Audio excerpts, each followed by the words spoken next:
यदि सुख भी हमारे पास है ना, तो उस सुख के पल को मनाने के लिए हमें तब भी दूसरों की आवश्यकता पड़ती है। आप अकेले सुख भी नहीं मना सकते हैं। सुख भी मनाने के लिए आपको 4 लोगों की आवश्यकता पड़ती है। बिना 4 के सुख भी नहीं मनाया जा सकता है। दुख तो बात की बात है, सुख को मनाने के लिए भी 4 लोगों का साथ जरूरी होता है।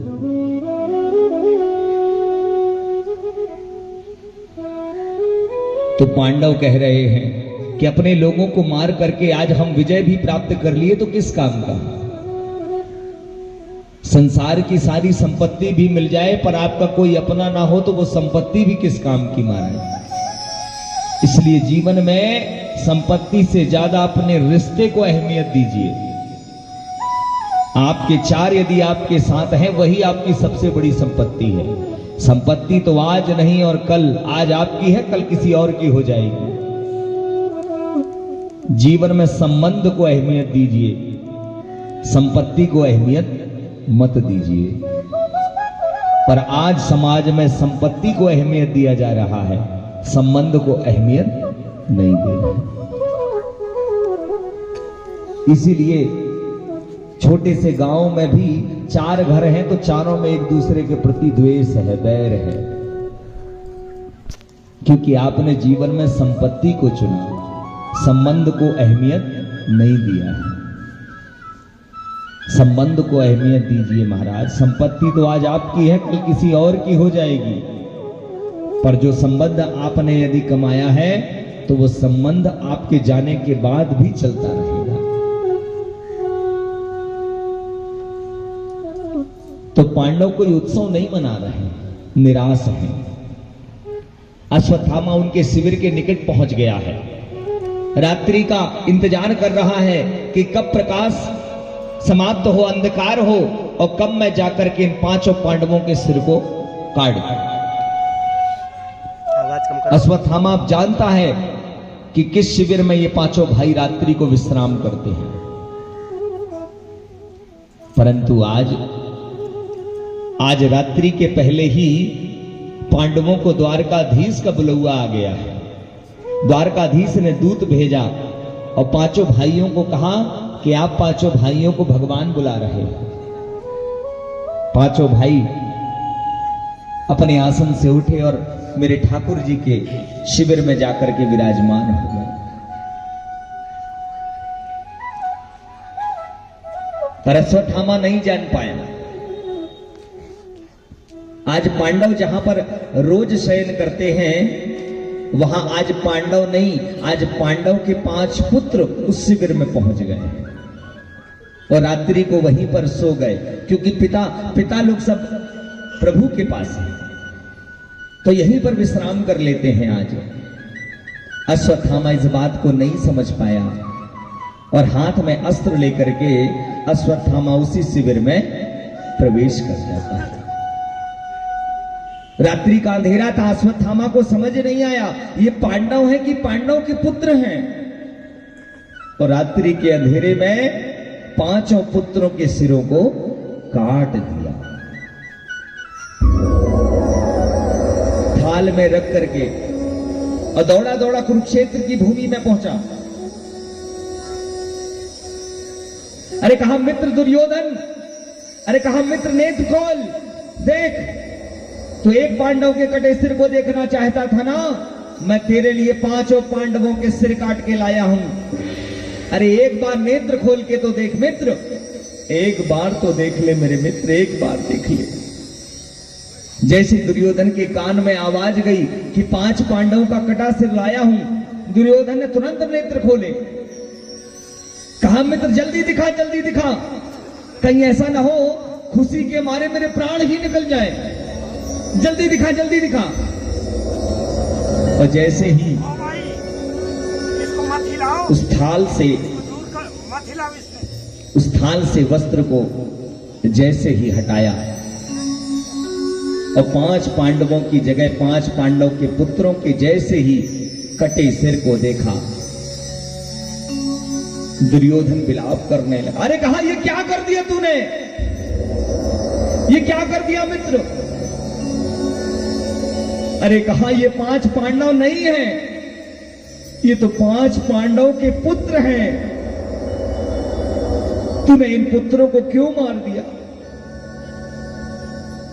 तूने निरपराध बालकों की हत्या कैसे कर दिया मित्र, कैसे कर दिया।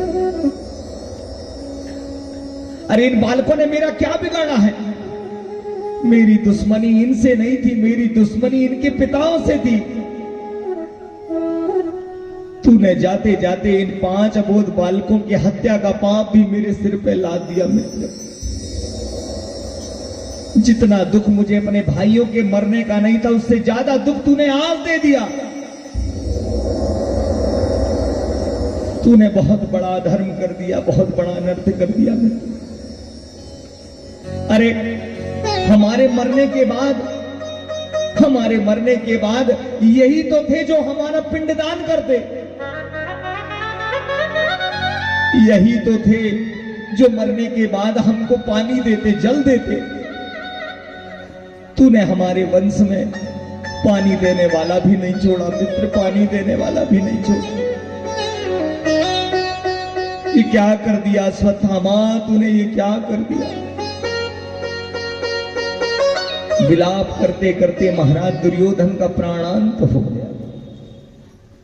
पर जैसे ही अश्वत्थामा को पता चला कि ये 5 पांडव नहीं, 5 पांडव जीवित हैं, ये तो पुत्र थे उनके, मानो अश्वत्थामा के पैर तलो जमीन सरक गई।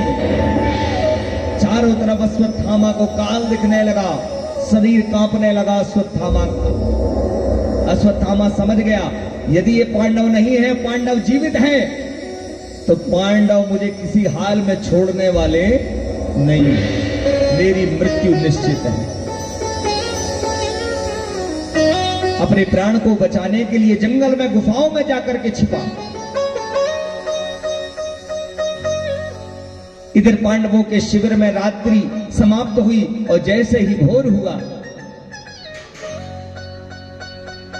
जैसे ही दास दासियां शिविर में गईं और 5 पांडवों के बालकों के धड़ को देखा, सिर को कटा देखा, चिल्ला करके पांडवों के पास गई, महाराज किसी ने रात्रि को 5 युवराजों के सिर को काट दिया, 5 युवराज मृत्यु को प्राप्त हो चुके हैं। 5 पांडवों ने जैसे ही सुना महाराज, सभी के हृदय में, सभी के शरीर में क्रोध व्याप्त हुआ। अर्जुन महाराज ने गांडीव को उठाया है और आज प्रतिज्ञा करी है कि जिस दुष्ट ने मेरे 5 पुत्रों की हत्या की है, यदि आज सूर्यास्त के पहले मैंने उसे मृत्युदंड नहीं दिया, तो सूर्यास्त होते ही मैं अर्जुन अपने जीवन को समाप्त कर दूंगा।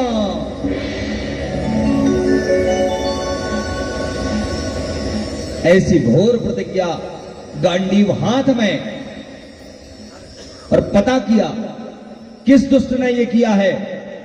गुप्तचरों ने पता किया और बताया महाराज द्रोणाचार्य के पुत्र अश्वत्थामा ने ये कुकर्म किया है। उसी अश्वत्थामा ने 5 युवराजों की हत्या की है। जैसे ही अर्जुन महाराज को पता चला, तुरंत रथ में आरूढ़ हुए और मेरे प्रभु को आवाज दी, माधव, हे द्वारकाधीश, चलिए प्रभु, मेरे 5 पुत्रों को मारने वाला हत्यारा की जानकारी मिली है। आज उस दुष्ट को उसकी करनी का फल देना है, चलिए ना। तुरंत भगवान आए, रथ में आरूढ़ हुए, घोड़ों की लगाम को पकड़ा और जौना घोड़ों को आवाज दी है। जंगल में उसी दिशा में गए अर्जुन जिस दिशा में अश्वत्थामा है। अश्वत्थामा को पता चला अर्जुन क्रोधावेश में मेरी तरफ आ रहा है, पर अश्वत्थामा कुछ कर नहीं सकता, क्योंकि अश्वत्थामा जानता है मेरे पास ऐसा कोई अस्त्र नहीं जिसका तोड़ अर्जुन के पास ना हो। मेरे हर अस्त्र का तोड़ अर्जुन के पास है, और अर्जुन क्रोध में है, यानी मेरी मृत्यु तो आज निश्चित है, मुझे छोड़ेगा नहीं है। अश्वत्थामा ने अपने जीवन की रक्षा करने के लिए महाराज ब्रह्मास्त्र का अनुसंधान किया है, ब्रह्मास्त्र को याद किया है। और जैसे ही ब्रह्मास्त्र का अनुसंधान किया, चारों तरफ बादल गरजने लगे, चारों दिशाएं कांपने लगी, पृथ्वी कंपायमान होने लगी। अर्जुन को आभास हुआ जरूर ब्रह्मास्त्र को बुलाया गया है। अर्जुन डरने लगे। कहा माधव, कहा केशव, लगता है अश्वत्थामा ने मुझे मारने के लिए ब्रह्मास्त्र का अनुसंधान किया है। नाथ क्या करूं मैं, क्या करूं मैं, ब्रह्मास्त्र को कैसे सामना करूंगा? प्रभु मुझे बहुत डर लग रहा है, क्या करूं मैं? भगवान ने कहा अर्जुन डर मत, अश्वत्थामा केवल ब्रह्मास्त्र को चलाना जानता है, ब्रह्मास्त्र को शांत करने का मंत्र अश्वत्थामा के पास नहीं है। ब्रह्मास्त्र को शांत करने का मंत्र द्रोणाचार्य ने तुझको सिखाया है। डर मत, उठा अपना गांडीव और तू भी ब्रह्मास्त्र का सुमिरन कर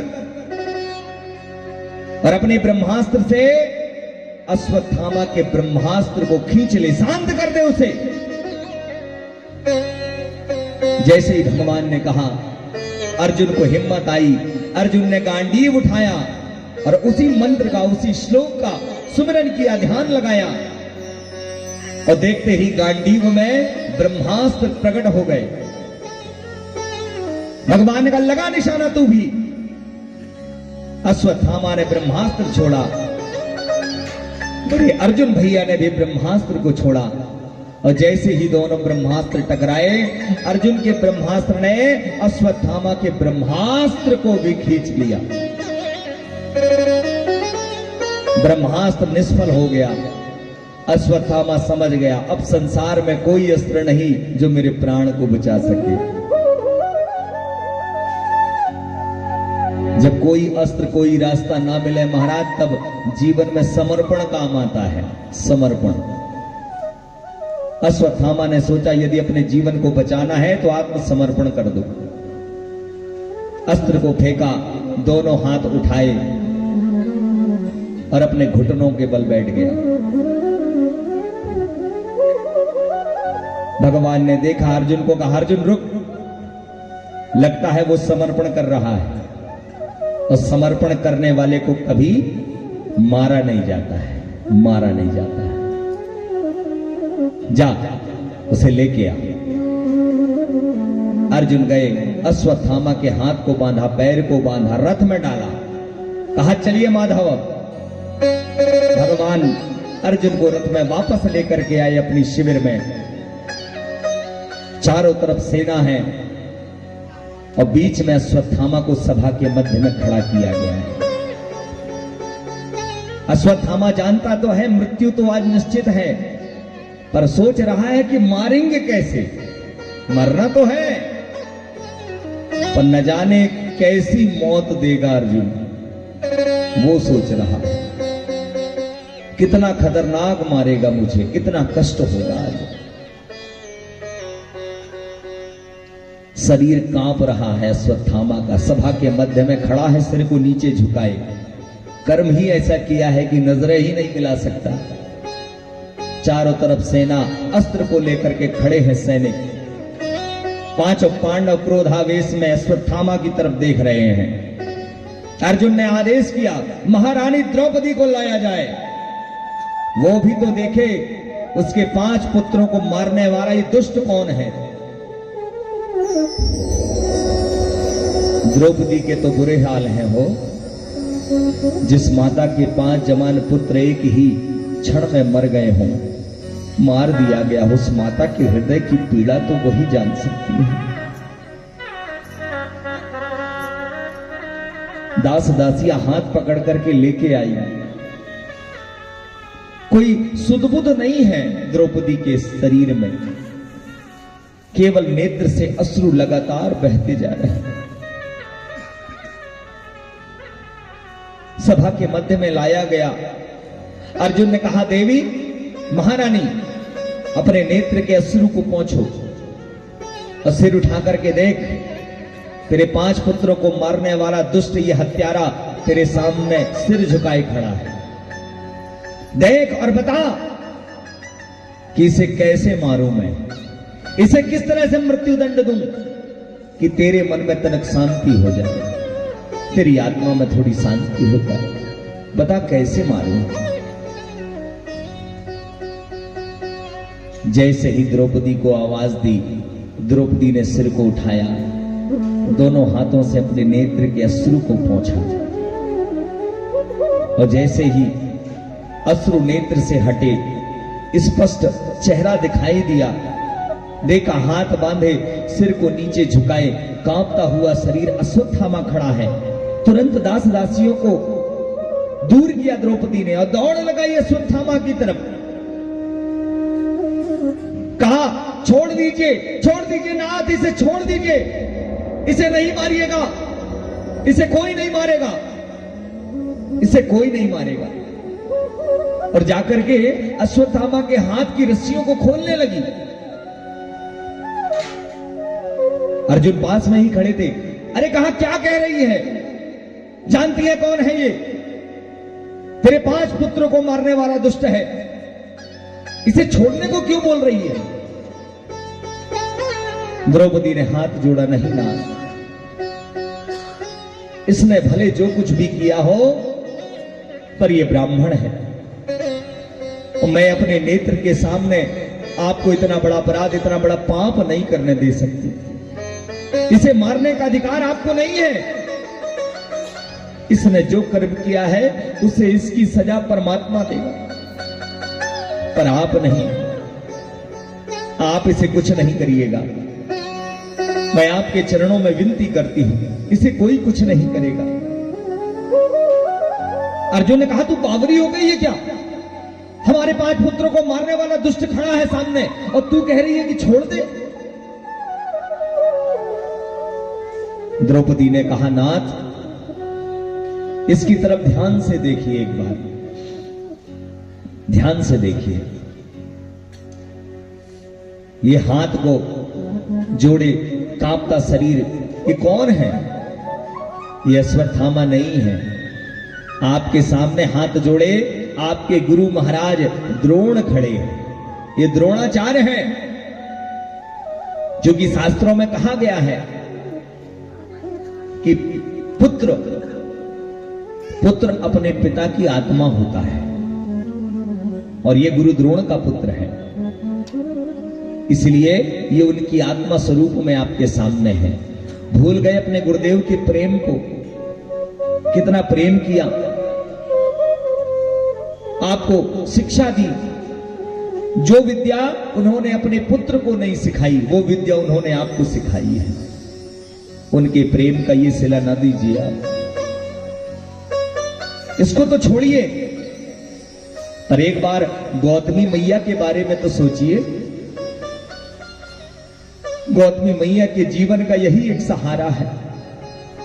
मेरे 5 पुत्र मर गए, लेकिन मेरे 5 पति जीवित हैं अभी, मेरा जीवन चल जाएगा। पर गौतमी मैया के पति द्रोणाचार्य तो पहले ही युद्ध में समाप्त हो गए। गौतमी मैया के जीवन का यही एक सहारा बचा है। यदि आज आपने इसे भी मार दिया नाथ, तो गौतमी मैया तो ऐसे ही मर जाएगी। पुत्र की मृत्यु का क्या दुख होता है ये मैं अच्छे से जानती हूं। मैं विनती करती हूं, इसे मत मारिए। ब्रह्म हत्या का पाप आप अपने सिर में मत लीजिए, मत लीजिए। अर्जुन को जैसे ही द्रौपदी ने कहा, अर्जुन कुछ देर के लिए शांत हुए। बगल में भीम खड़े थे। भीम भी क्रोध में व्याप्त है। भीम ने कहा, अर्जुन तू द्रौपदी की बात ना सुन। तू मार रहा है कि मैं अपनी गदा से अभी मार दूं इसे। द्रौपदी दौड़ के भीम की तरफ गए। नहीं, आप भी नहीं, कोई नहीं मारेगा इसे, कोई कुछ नहीं करेगा, कोई नहीं छुएगा। अर्जुन, भीम, नकुल, सहदेव तो क्रोध में देख रहे हैं कि कम मौका मिले और मारे। सबको बारी बारी से द्रौपदी रोकती है। अंत में युधिष्ठिर की तरफ जाती है, क्योंकि द्रौपदी जानती है युधिष्ठिर बड़े हैं, इनकी बात को कोई नहीं टालेगा। और युधिष्ठिर कोई और नहीं महाराज, युधिष्ठिर तो साक्षात धर्मराज हैं, धर्म को जानने वाले हैं। द्रौपदी ने युधिष्ठिर के सामने हाथ जोड़ा, कहा आप तो धर्मराज हैं, धर्म को जानने वाले हैं, आप अपने भाइयों को समझाइए, मैं जो कह रही हूं गलत है। युधिष्ठिर ने विचार किया और कहा, अर्जुन, भीम, नकुल, सहदेव, शांत रहो। मेरी दृष्टि में द्रौपदी जो कह रही है वो बिल्कुल उचित है। न्याय यही कहता है, धर्म यही कहता है, इसे मारने का अधिकार हमारे पास नहीं है, इसे छोड़ दिया जाए। इसने जो किया है उसका दंड इसे ईश्वर देगा, हम नहीं दे पाएंगे। मेरा आदेश है, छोड़ दें इसे। अर्जुन ने कहा, भैया मेरा प्रण, मैंने प्रतिज्ञा करी है, यदि ये छूट गया तो मुझे मरना पड़ेगा। युधिष्ठिर ने कहा, अर्जुन, तूने क्रोधावेश में आकर के प्रतिज्ञा करी है और बिना सोचे समझे तूने जो भी निर्णय लिया उसका भुगतान तू भोगेगा। जीवन में महाराज दो बातें याद रखिए। जब जीवन में आप बहुत प्रसन्न हो तो ज्यादा प्रसन्नता हो तो कभी जीवन में प्रसन्नता में कभी किसी को वचन नहीं देना चाहिए। प्रसन्नता के समय कभी अपने मुख से किसी को वचन मत दीजिए कि ऐसा मैं कर दूंगा। और जब जीवन में बहुत ज्यादा दुखित हो तो दुखित अवस्था में कभी कोई निर्णय नहीं लीजिएगा। ये दो सिद्धांत हैं जीवन के। दुख में कभी कोई निर्णय मत लीजिए और सुख में कभी किसी को कोई वचन मत दीजिए। अर्जुन ने क्रोधावेश में दुखित अवस्था में निर्णय लिया और प्रण कर लिया। युधिष्ठिर ने कहा, ये तेरी गलती है,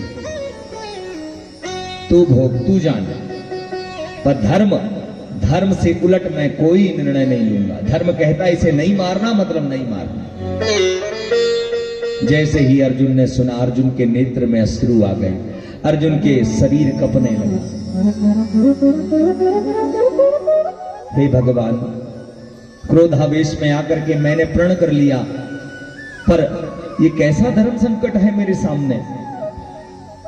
अपने प्रण को पूरा नहीं कर सकता और धर्म के विरुद्ध जा नहीं सकता। अर्जुन को कुछ समझ नहीं आ रहा, करूं तो करूं क्या। यदि इसे नहीं मारता तो मेरा प्रण छूट जाएगा, और यदि आज मारता हूं तो धर्म छूट जाएगा। अर्जुन को डर लगने लगा महाराज। अर्जुन को समझ में ना आए, करूं तो करूं क्या। अर्जुन ने चारों तरफ देखा, लेकिन कोई ऐसा दिखाई नहीं दिया जो कि अर्जुन के इस संकट को दूर कर सके। तो जब कोई आसरा नहीं दिखा, तब अर्जुन ने हाथ जोड़ा और आवाज लगाई, केशव, द्वारकाधीश, नाथ कहां हैं आप। भगवान ने कहा, अर्जुन बस तेरे पीछे ही खड़ा हूं। पीछे मुड़ के देखा तो ठाकुर जी हमारे मुस्कुराते हुए, हाथ जोड़े अर्जुन पहुंचा, कहा, नाथ बचा लीजिए मुझे, धर्म संकट में फंस गया आज आपका दास। प्रण कर लिया कि इसे मारना है, पर धर्म इसे मारने की अनुमति नहीं देता। क्या करूं, इसे मारूं तो भी संकट है, इसे छोड़ूं तो भी संकट है। कुछ समझ नहीं आ रहा है गोविंद, करूं तो करूं क्या। मुझे मार्ग बताइए, मुझे रास्ता दिखाइए। जब जीवन में कोई निर्णय आपसे लेते ना बने ना महाराज, कोई ऐसी स्थिति कभी आती है कि कोई निर्णय हम नहीं ले पाते हैं, तो कुछ नहीं करिए, मेरे ठाकुर के चरणों में जाकर के अपने सिर को कुछ देर के लिए रख लीजिए, कुछ मत सोचिए। 5, 10 मिनट, 15 मिनट उनके सामने सिर को झुकाए रखिए। आप देखेंगे कि इतने समय में आपके अंतर मन में कोई ना कोई एक निर्णय उत्पन्न हो जाएगा कि ऐसा कर लो, और उस निर्णय को कर दीजिए। वो सदैव आपको लाभ ही देगा, वो कभी आपको नुकसान नहीं देगा। ये प्रमाणित है। अर्जुन ने वही किया। जब कहीं कुछ नहीं मिला तो मेरे द्वारकाधीश के सम्मुख हाथ जोड़ के पहुंचा, और भगवान ने कहा कुछ ना कर, जो मैं कहता हूं बस उतना कर। कहा बताइए क्या करूं? तो बताया कि ब्रह्म बंधुर्न हन्तव्य आततायी बदार्णया मैं भो भय मां नातं परिपाहानुशासनम्।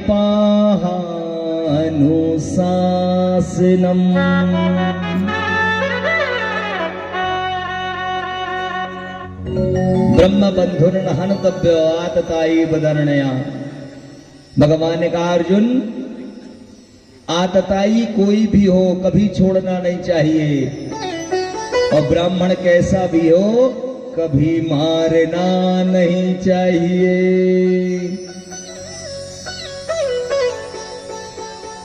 अर्जुन ने जैसे ही सुना तो अर्जुन को महाराज कुछ समझ नहीं आया।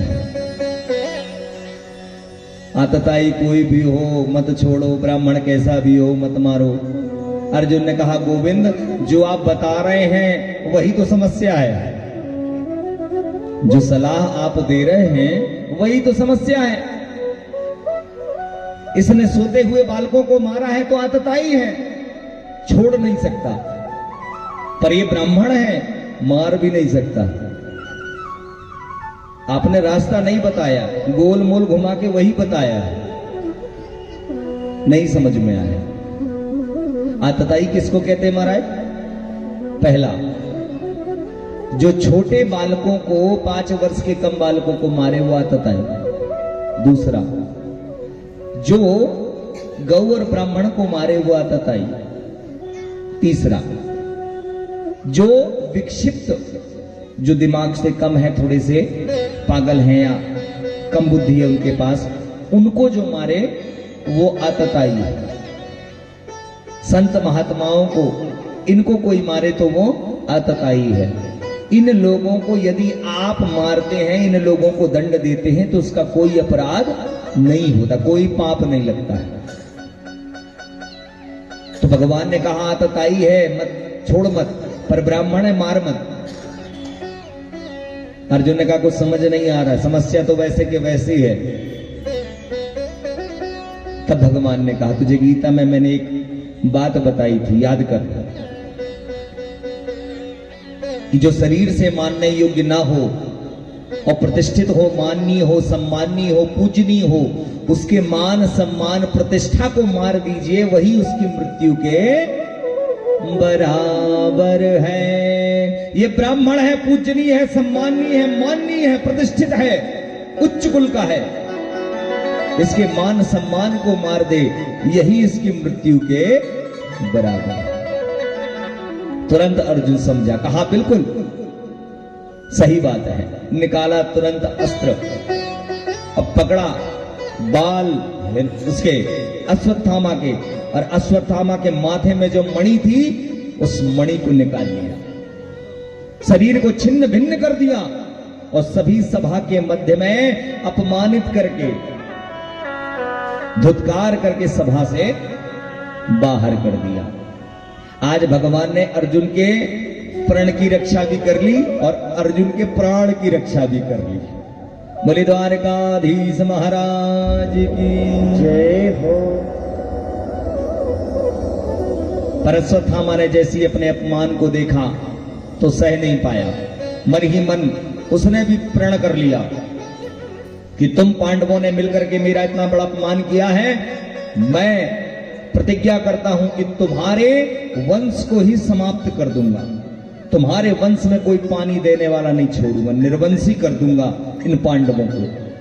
ऐसा मन में संकल्प लेकर के और चला गया जंगल की तरफ। भगवान ने उसे चिरंजीवी होने का आशीर्वाद दिया। आज भी अश्वत्थामा जीवित है आज के कलयुग में भी और अपने करनी का फल भोग रहा है। इसलिए महाराज जीवन में जैसा कर्म करेंगे सब फल यही भोगना है, सब यही मिलना है। इधर पांडव शोक संतृप्त होकर के निवृत्त हुए। भगवान ने युधिष्ठिर महाराज की राज तिलक किया और पूरी पृथ्वी का राजा युधिष्ठिर महाराज को बना दिया। और जैसे युधिष्ठिर महाराज का राज तिलक हुआ, पांडवों को पूरी पृथ्वी का राज दिया, उसी क्षण भगवान ने विचार कर लिया कि अब बहुत दिन हो गए हैं, अब मुझको भी यहां से चलना चाहिए। भगवान का रथ तैयार हो गया। सारथी दारुक रथ में रथ लेकर के पहुंच गए। पांडवों को खबर दी गई द्वारकाधीश की विदाई का समय है, जा रहे हैं अब द्वारकापुरी। पांचों पांडव आए हैं, द्रौपदी आई है, कुंती आई है भगवान को विदा करने। रथ के समीप खड़े हैं सब, एक एक करके भगवान सबसे मिलते जा रहे हैं। सबसे पहले युधिष्ठिर बड़े भैया है, युधिष्ठिर उम्र में भी ठाकुर से बड़े हैं, तो भगवान ने प्रणाम किया। युधिष्ठिर ने आशीर्वाद दिया, कहा लाला अब मन तो ना है कि तू जा, पर अब तो को रोक भी ना पाऊं क्योंकि बहुत दिन है गए। अब तो को यदि मैं रोक लूं और द्वारकापुरी वालन को यदि पतो चल जाए कि लाला ना आ रहे, तो सारे द्वारकापुरी वासिन के प्राण निकल जाए भाई, तो को ना रोकू मैं, तू जा। पर भैया एक कृपा मोरे ऊपर करियो, मुझको कुछ मांगने हैं तो से। लाला ने कही काव चाहिए बताओ। काई तो आशीर्वाद दे दे कि जीवन में कैसा समय आए, धर्म के मार्ग से मैं कभी विचलित ना हूं, सदैव धर्म के मार्ग में चलूं, मेरा निर्णय हमेशा धर्म पर आधारित हो, इतनी कृपा कर। भगवान ने कहा ऐसा ही होगा। दूसरे नंबर पे भीम खड़े हैं, भीम भैया भी उम्र में बड़े हैं ठाकुर से, तो भीम को भी प्रणाम किया। भीम भैया ने कहा लाला अब मुझको भी कछु कछु दे जा। लाला ने कही काय चाहिए बताओ। कहा मुझको लाला इतना आशीर्वाद दे दे कि मेरे शरीर में ताकत घट ना पावे, बिल्कुल ऐसे बल बनी रहे। कहे बिल्कुल ऐसे ही रहेगा, चकाचक ऐसे ताकत रहेगी। तीसरे नंबर पे अर्जुन, अर्जुन उम्र में छोटे हैं और सबसे ज्यादा पांडवों में सबसे ज्यादा प्रेम भी परमात्मा को अर्जुन से ही है, क्योंकि अर्जुन अब भगवान के बहनोई भी है, रिश्तेदारी भी ऐसी है महाराज, अब बहनोई है। और फिर ये मानिए कि अर्जुन के लिए मेरे द्वारकाधीश सब कुछ है, गुरु मान लीजिए, सखा मान लीजिए, सारे मान लीजिए, माता पिता सब कुछ है। अर्जुन के सम्मुख जैसे ही परमात्मा पहुंचे, अर्जुन के नेत्र में जल आ गए। अर्जुन का एक अलग ही भाव है ठाकुर के लिए। भगवान ने कहा अर्जुन क्यों रो रहा है? कहा लाला जिसके यहां से आप जाने वाले हो उसके नेत्र में खुशी कब रह सकती है? मन तो होता ही नहीं कि आप कभी जाएं, पर अब रोक भी नहीं पाऊंगा आपको, क्योंकि समय भी बहुत हो गया। द्वारकावासी सब आपकी राह देख रहे होंगे, और हम क्या जितना प्रेम वो करते उतना प्रेम तो संसार में कोनो कर ही नहीं सकता आपसे। आप तो प्राण हैं उनके, इसलिए रोकेंगे नहीं। पर मैं भी कुछ मांगना चाहता हूं। क्या? कहा प्रभु इतनी कृपा हमेशा रखना कि मेरे जीवन में एक क्षण भी ऐसा ना हो, एक क्षण ऐसा ना गुजरे कि उस क्षण में मुझे आपकी याद ना आए। जैसे